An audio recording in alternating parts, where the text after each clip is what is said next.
Good morning dear students, कैसे हैं आप सभी। उम्मीद है आप लोग अच्छे होंगे, घर में अच्छे से पढ़ाई कर रहे होंगे।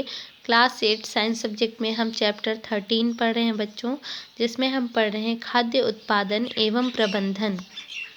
बच्चों, हम पिछले वीडियो में खाद्य उत्पादन एवं प्रबंधन में उर्वरक के बारे में पढ़ रहे थे, जिनमें हम उर्वरक के बारे में अध्ययन किए, है ना।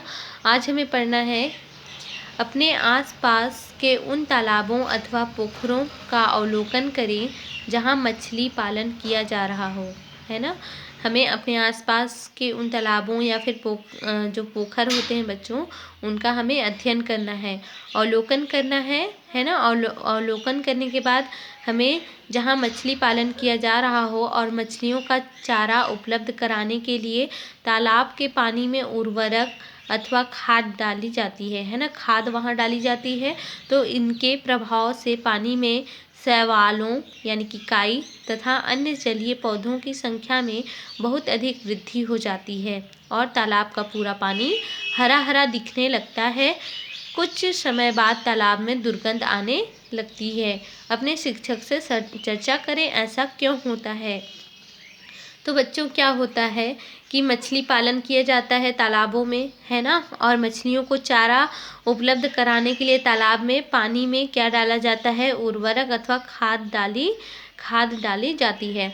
तो इनके कारण से क्या होता है, जब उर्वरक डाले जाते हैं पानी में तो उनमें जो शैवाल होते हैं यानी कि काई होते हैं पानी के अंदर, है ना, तालाबों में, पोखर में, तो जो शैवाल होते हैं वो क्या होते हैं, बहुत अधिक मात्रा में ग्रो करने लगते हैं, ग्रोथ करते हैं, बढ़ जाते हैं और जलीय पौधों की संख्या बहुत अधिक हो जाती है, वृद्धि हो जाती है उनमें, और तालाब का पूरा पानी कैसा दिखाई देने लगता है, हरा हरा दिखाई देता है। किन कारणों से, शैवालों के अधिक मात्रा में वृद्धि करने के कारण। कुछ समय बाद हम देखते हैं बच्चों की तालाब में दुर्गंध आने लगती है ना, यानी कि जो पानी है सारा वो दुर्गंधित हो जाता है, दुर्गंध आने लगता है उनमें से। तो ऐसा क्यों होता है बच्चों, तो देखिए, शैवालों की बहुत अधिक वृद्धि के कारण होने वाले परिवर्तनों से पानी में घुली ऑक्सीजन की मात्रा क्या हो जाती है, कम हो जाती है, जिससे जल में रहने वाले अन्य जीवों को श्वसन के लिए पर्याप्त ऑक्सीजन नहीं मिल पाती, फलस्वरूप उनकी मृत्यु हो जाती है। जो उनमें रहने वाले जीव जंतु होते हैं बच्चों, यानी कि मछली हो गए और भी पानी में बहुत सारे जीव रहते हैं, वो लोग क्या होते हैं, ऑक्सीजन की कमी हो जाती है, क्योंकि जो पेड़ पौधे हैं वो क्या करते हैं, उनके कारणों से कार्बन डाइऑक्साइड की मात्रा अधिक हो जाती है और ऑक्सीजन की मात्रा कम हो जाती है, जिसकी वजह से क्या होते हैं, बहुत सारे जो जीव होते हैं वो डेथ कर जाते हैं, मृत्यु हो जाती है उनकी। और इस दिशा को क्या कहते हैं, यूट्रोफिकेशन यानी कि सुपोषिता कहते हैं, है ना। ऑक्सीजन नहीं मिल पाती, डेथ कर जाते हैं इसी कारण से, और जिसके फलस्वरूप मृत्यु के बाद इस दशा को ही क्या कहा जाता है, यूट्रोफिकेशन कहा जाता है, यानी कि सुपोषिता कहते हैं। कुछ ऐसे जीव होते हैं जो वायुमंडलीय नाइट्रोजन का यौगिकीकरण कर भूमि की उर्वरता को बढ़ाते हैं, है ना। कुछ सूक्ष्म जीव होते हैं बच्चों, बहुत ही सूक्ष्म जीव होते हैं, है ना, जो कि जो वायुमंडल में नाइट्रोजन होता है, ठीक है, नाइट्रोजन पाया जाता है बच्चों हमारे वायुमंडल में, है ना, 78% में नाइट्रोजन पाया जाता है। तो देखिए, जो नाइट्रोजन है इनका यौगिकीकरण होता है और यही भूमि की उर्वरता को क्या करता है, बढ़ाता है। क्या आप उनके नाम तथा रहने के स्थानों के बारे में बता सकते हैं। तो देखिए, धान की खड़ी फसल में किसान जब पानी भरकर रख देता है तो इनमें हरी हरी काई बहुत अधिक मात्रा में उत्पन्न हो जाती है। जो धान की खड़ी फसल होती है तो किसान क्या करते हैं बच्चों, जो फसल होती है उनमें पानी भर के रख देते हैं, है ना, और इनमें हरी हरी काई बहुत अधिक मात्रा में क्या होती है, उत्पन्न हो जाती है। ये नीले हरे शैवाल हैं, ये भी वायुमंडलीय नाइट्रोजन को स्थिरीकरण कर भूमि में नाइट्रोजन की उपलब्धता बढ़ाते हैं। किसान सूक्ष्म जीवाणुओं तथा नीले हरे शैवालों को प्रयोग जैसे उर्वरक के रूप में फसलों की उपज बढ़ाने के लिए करते हैं। तो बच्चों यहाँ पर जो है स्तरीकरण कर भूमि में नाइट्रोजन की उपलब्धता बढ़ाते हैं और किसान सूक्ष्म जीवाणु जो बहुत ही सूक्ष्म जीव होते हैं, जीवाणु होते हैं तथा नीले हरे शैवाल का प्रयोग जैव उर्वरक के रूप में फसलों की उपज बढ़ाने के लिए किया जाता है ना। अब हम देखेंगे बच्चों फसल चक्र। एक ही फसल को बार बार बोने से, तो बच्चों हम फसल चक्र के बारे में पढ़ेंगे। जैसे हम जल चक्र के बारे में पढ़ते हैं बच्चों, इसी प्रकार से फसल चक्र भी होता है। तो आइए देखते हैं। एक ही फसल को बार बार बोने से, है ना, एक ही फसल को, यानी कि मान लो आप धान की फसल कर रहे हैं तो धान ही ले लो, या गेहूं की फसल कर रहे हैं तो गेहूं ले लें। तो एक ही प्रकार की जो फसल होते हैं उनको बार बार बोने से भूमि की उपजाऊ शक्ति क्या हो जाती है, कम हो जाती है। भूमि के उपजाऊपन को बनाए रखने के लिए फसलों को अलग यानी कि अदल बदल कर बोया जाता है ना, अदल बदल कर बोया जाता है। प्रायः अनाज की फसलों के बाद दलहन की फसलें बोई जाती हैं। मान लो बच्चों धान की जब फसल यानी कि अनाज, गेहूं या फिर धान की फसल आप लगाए हुए हैं, बोए हैं, तो उसके बाद में जब धान की फसल हमारा कंप्लीट हो जाता है उसके बाद में हमें कौन सी पौधे लगानी चाहिए, दलहन की फसलें, है ना। दलहन की फसलें बोई जाती है जिससे मिट्टी में नाइट्रोजन तत्व की उपलब्धता बनी रहती है। नाइट्रोजन के कारण ही हमारा जो ग्रोथ करते हैं, है ना, जो पौधे बढ़ते हैं, वृद्धि करते हैं, वो किन कारणों से, नाइट्रोजन तत्व के कारण से। तो जो नाइट्रोजन की तत्व है बच्चों, ये इनकी उपलब्धता बनी रहती है। कब बनी रहती है इनकी उपलब्धता, जब इन अदल बदल कर पौधों को यानी कि फसल को बोया जाता है। अंतर्वर्तीय फसलें एक ही समय में एक ही स्थान पर एक से अधिक फसलों का बोना मिश्रित फसल कहलाता है। तो बच्चों इसमें क्या होता है, जो मिश्रित फसल में एक ही जो हमारे खेत हुए मान लो, है ना, तो उनमें हम कई प्रकार की फसल को एक साथ बो देते हैं, है ना। तो इसे मिश्रित फसल कहा जाता है। जब विभिन्न फसलों को अलग अलग कतारों में एक के बाद एक दूसरी, है ना, एक के बाद दूसरी बोते जाते हैं तो इसे अंतर्वर्तीय फसलें कहते हैं। जैसे कि देखिए उदाहरण के लिए गेहूँ, चना, सरसों, है ना। तो गेहूँ के बाद चना बो दिए, चना के बाद सरसों बो दिए। तो बच्चों इसमें क्या होता है, ये फसल चक्र कहलाएगा। ठीक है, कि गेहूँ बोए हम लोग पहले, फिर चना, फिर सरसों, फिर उसके बाद गेहूँ बो सकते हैं, फिर चना, या फिर और भी कोई दलहन पौधे ले सकते हैं। तो ये एक के बाद एक बोया जाता है, फसल चक्र। और यदि आप यहाँ पर देख सकते हैं मिश्रित फसल जैसे मूंगफली हो गए और सूरजमुखी, इनको एक साथ बो देते हैं, है ना, तो ये मिश्रित फसल कहलाते हैं बच्चों। और मान लो एक कतार में गेहूँ, एक कतार में चना, एक कतार में सरसों, एक कतार में मूंगफली और एक कतार में सूरजमुखी को हम बो दिए हैं, तो ये भी क्या कहलाएगा बच्चों, मिश्रित फसल कहलाएगा, अंतर्वर्तीय फसलें कहलाएंगे, है ना। और जो हम उनकी जो नाइट्रोजन तत्व को बनाए रखने के लिए जो फसल हम तैयार करते हैं बच्चों, जैसे कि फसल हम लगाते हैं गेहूँ के बाद दलहन पौधे, फिर उसके बाद हम अनाज के पौधे, फिर हम दलहन पौधे, इस प्रकार से हम अदल बदल करके बोते हैं। तो उनकी जो उर्वरा शक्ति होती है बच्चों वो बनी रहती है, जो मिट्टी की उपजाऊपन है वो बनी रहती है, और हमें अधिक मात्रा में जो फसल लगाए हुए हैं उससे हमें जो फसल है अच्छी मात्रा में हमें प्राप्त होती है। ठीक है, और मिश्रित फसल भी आप लोग देख चुके हैं कि किस प्रकार से लगाई जाती है, और इसे क्या कहा जाता है, अंतर्वर्तीय फसलें कहते हैं बच्चों, जो कि एक ही स्थान पर एक से अधिक फसलों का बोना, है ना, मिश्रित फसल कहलाता है।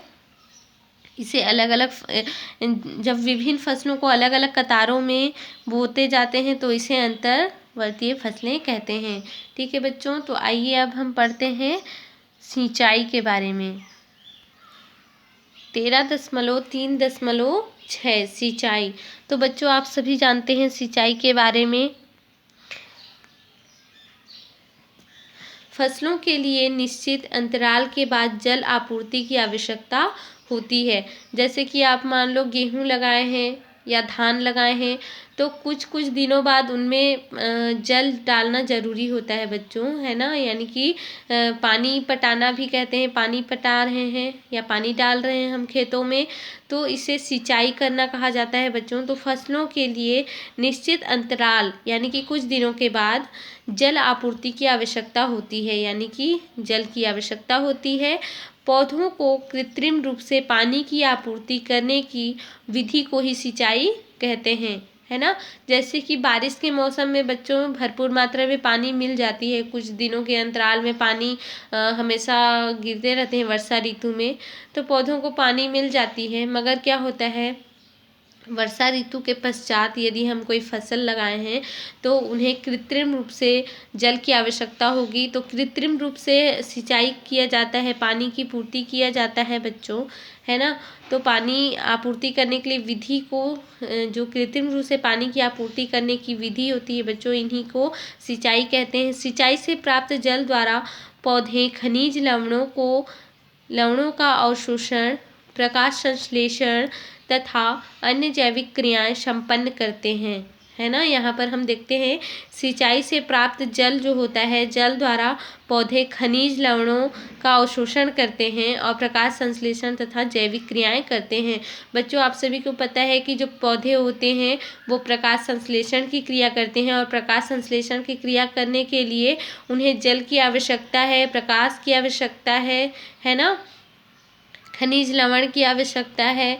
तो खनिज लवण जो होते हैं मिट्टी में होते हैं बच्चों, तो जब मिट्टी में सिंचाई किया जाता है, पानी डाला जाता है, तो इनके कारण से क्या कर लेते हैं, खनिज लवण को पानी के साथ अवशोषण कर लेते हैं, है ना, और प्रकाश संश्लेषण की क्रिया भी करते हैं, यानी कि तथा अन्य जैविक क्रियाएं संपन्न हो जाती हैं। खेतों की सिंचाई की मात्रा मिट्टी के प्रकार तथा उगाई गई फसलों के लिए पानी की आवश्यकता पर निर्भर होती है। तो बच्चों जो सिंचाई की मात्रा उनकी मिट्टी के ऊपर डिपेंड करती है कि मिट्टी कैसी है ना। खेतों की सिंचाई की मात्रा मिट्टी के प्रकार तथा उगाई गई फसल के अकॉर्डिंग ही पानी की सिंचाई की जाती है बच्चों। तो पानी की आवश्यकता पर निर्भर करती है कि फसल कौन से लगे हुए हैं, क्योंकि किसी फसल की जड़ें क्या होती हैं, बहुत मजबूत होती हैं, किसी की थोड़ी पतली वीक होती है बच्चों, तो उनके अकॉर्डिंग ही, फसल के अकॉर्डिंग ही उन्हें पानी चाहिए होता है, ठीक है। और मिट्टी के अकॉर्डिंग भी कि कोई मिट्टी क्या होती हैं, बहुत फुलकार होती हैं, वो कम पानी में भी एडजस्ट हो जाता है, यानी कि उन्हें बहुत कम पानी चाहिए होता है पौधों के लिए। तो ऐसा उनके पौधे के ऊपर भी डिपेंड करता है बच्चों, और मिट्टी के ऊपर भी डिपेंड करता है कि उनके खेतों में कितने पानी चाहिए, कितने पानी की आवश्यकता है, ठीक है। खरीफ फसलों को पानी की अधिक आवश्यकता होती है। जो खरीफ फसल होते हैं बच्चों, इन फसलों को पानी की आवश्यकता अधिक होती है। आपने देखा होगा कि धान में खेतों में रोपाई के पश्चात फसल पकने तक लगभग पूरे समय पानी भरा रहता है ना। जब हम देखें बच्चों, धान के खेतों में रोपाई जब रोप लिया जाता है, तो रोपाई के बाद यानी कि रोपाई के पश्चात फसल पकने तक लगभग पूरे समय पानी भरा रहता है, जबकि रबी फसलों को पानी की लगातार एवं ज़्यादा मात्रा में आवश्यकता नहीं होती है ना। जो रबी फसल होते हैं, तो रबी फसलों को पानी की लगातार एवं ज़्यादा मात्रा में आवश्यकता नहीं होती है। अब हम देखेंगे बच्चों सिंचाई के साधन, ठीक है। तो सिंचाई के लिए कौन कौन से साधन बनाए गए हैं, कैसे साधन होते हैं, इनके बारे में अध्ययन करेंगे। तो क्या आप बता सकते हैं कि पानी के मुख्य स्रोत क्या हैं?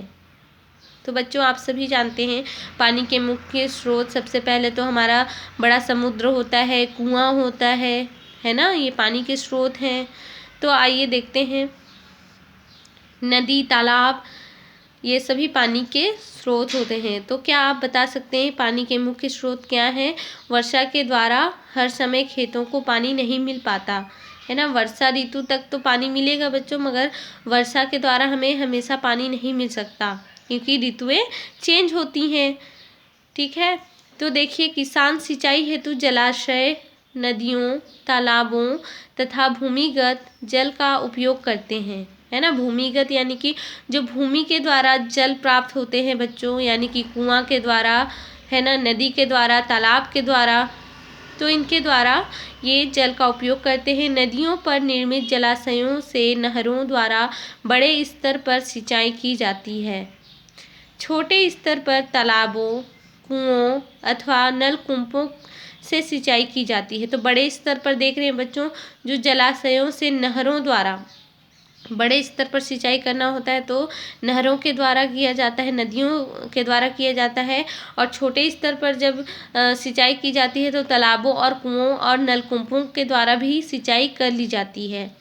कुओं से घिरनी, टेढ़ा, आप सभी जानते हैं घिरनी किसे कहा जाता है। यहाँ पर आप लोग देख सकते हैं, यहाँ पर जो लोहे की बनी होती है खांच, यहाँ पर बना होता है रस्सी, केवल रस्सी उसमें फंसे, जो रस्सी है ना, वो फंसता है उस खांच में, और ये घिरनी गोल गोल घूमता है, ठीक है। तो इन घिरनियों के द्वारा पानी निकाला जाता है। और जो टेढ़ा होता है वो भी आप लोग गांव में जो कुएं होते हैं वहाँ पर बांस की बनाई गई होती है।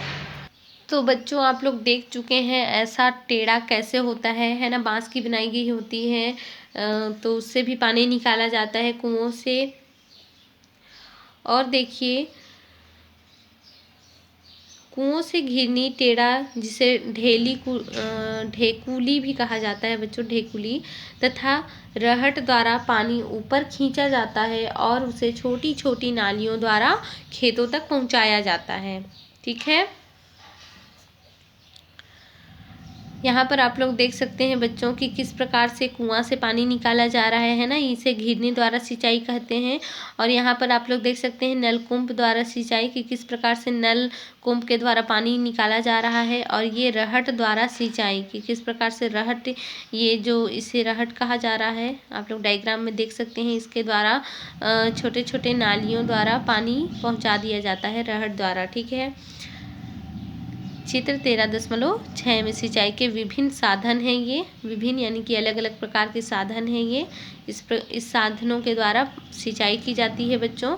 पानी के स्रोत से पानी खींचने तथा ऊपर चढ़ाने वाली मशीनों यानी कि मोटर पंप, समरसीबल पंप आदि का उपयोग भी सिंचाई के लिए किया जाता है। मोटर पंप या फिर सब, तो यहाँ पर जो आप देख रहे हैं बच्चों, सबमर्सिबल जो पंप होता है, इन्हें जो आप घर में जो बोलते हैं बोर, है ना, जो बोर होता है बच्चों, इसे ही सबमर्सिबल पंप कहते हैं, यानी या फिर मोटर पंप भी कहा जाता है, का उपयोग भी सिंचाई के लिए करते हैं। फसलों का सही समय पर तथा उचित मात्रा में सिंचाई करना लाभदायक होता है। क्या होगा यदि फसलों में अनियमित तथा अनावश्यक सिंचाई की जाए?